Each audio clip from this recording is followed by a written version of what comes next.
Is this your car, sir? Yeah, how you doing? Good. What's your name? Marcus. Marcus. How long have you had this car? I'm not the owner, I'm the driver. Rob Manson has 6 of them, and he's had this one since 2005. It's a very famous car because it's a one-off, big engine. It was built for the Pebble Beach road races.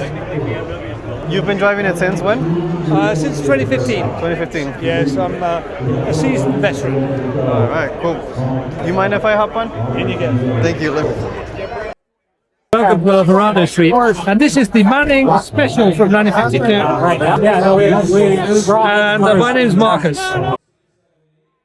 That was awesome. Thank you, sir. Good to see you. Nice to meet you.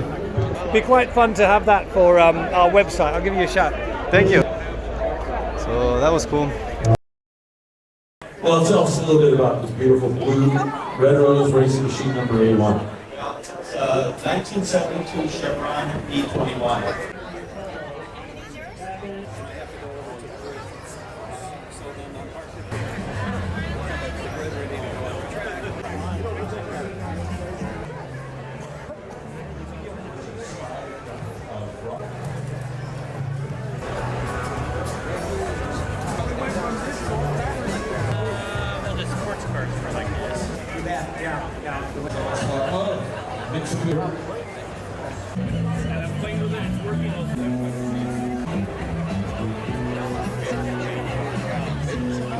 Before we kick off, exciting event that we'd love to put on.